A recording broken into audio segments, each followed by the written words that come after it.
Hello and welcome. You're watching NewsX. My name is Rishabh Gulati. We have exclusive information of a major ISIS terror plot and a module that has been busted in this country. It was being operated by Abu Yusuf, an operative living in Delhi, who has been arrested with 15 kilograms of high explosive. He comes from UP's Balrampur. He, we are being told, was plotting a lone wolf attack in the national capital. Abdur Rahman, an ophthalmologist, which is an eye doctor from Bengaluru, had links with ISIS Khorasan. He was building apps for the facilitation of injured terrorists. He has now been arrested by the National Investigative Agency. We are being told that he had links with Jahanzeb Sami and his wife. These are a Kashmiri couple that were living in New Delhi and were conspiring with the same Abdur Rahman from Bengaluru to aid the ISIS.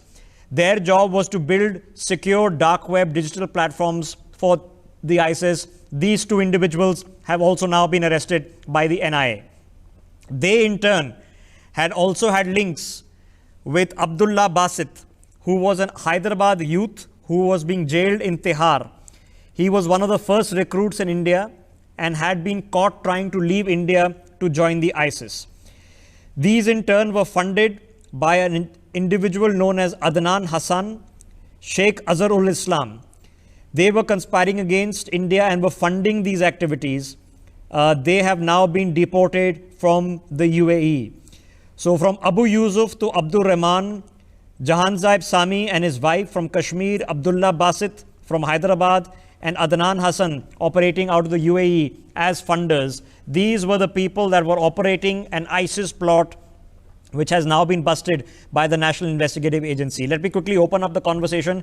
Joining us on the broadcast, I have my colleague Rakesh Singh, who's going to break down this story for us. We also have Jitendra Roja joining us, Major General Jks Parihar, as well as Mr. RVS Mani. Just stay with me. General Parihar, Abdur Rahman, Jahanzeb Wani, Abdullah Basit, Abu Yusuf. I've been showing their photographs and their names on our screens. They're accused of terrorism. And if they had been successful, they would have been the Ajmal Kasabs of 2020. Now, the fact that we have prevented them is a major achievement, sir. But the information that Rakesh is giving us is bone-chilling, that they were operating out of Delhi, Bengaluru, Hyderabad. They were operating for an extended period of time. They had modules running. They were being funded from the UAE and they were planning 100+ attacks. That's true. And I have mixed feeling on this information. I must compliment our security agencies to bust that racket which has come forward, and we have prevented a major attack like Bombay. But the second part, I feel sad that one of the ophthalmologists is being involved in this, being a myself ophthalmologist, and I had foreseen these problems in 2015.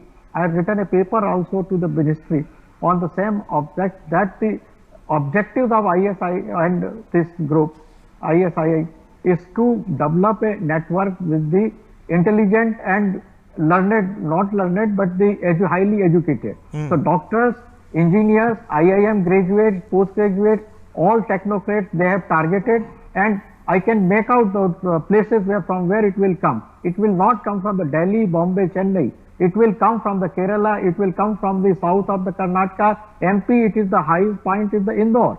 The Vadodara is in the Gujarat. Next would be the Assam and the Calcutta. These are because now all this terrorist group in the India with the command of ISI, they all are kept together.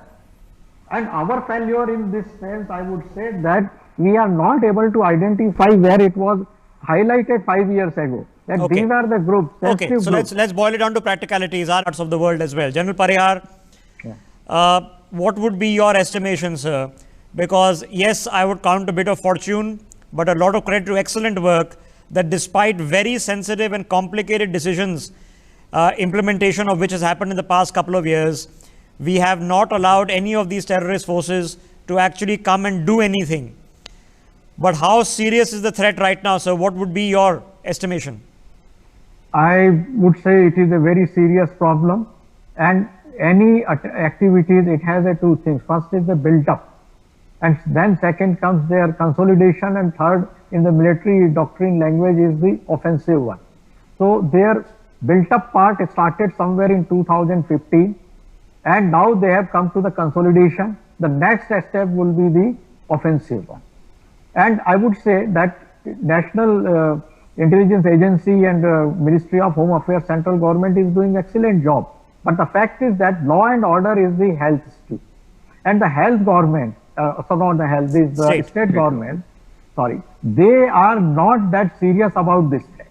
The police infrastructure in states is ridiculous. Mindset of the politicians and administrators at the state level is to secure their government and act against the opposition. Okay. They are not bothering about we've this. seen that happen in so many cases, you know, that we can have a logical mind space in this country, that just because we haven't had a terror attack in the past 6 months doesn't mean that there aren't forces out there trying desperately hard to get us. For more such videos, subscribe to the NewsX YouTube channel, hit the bell icon.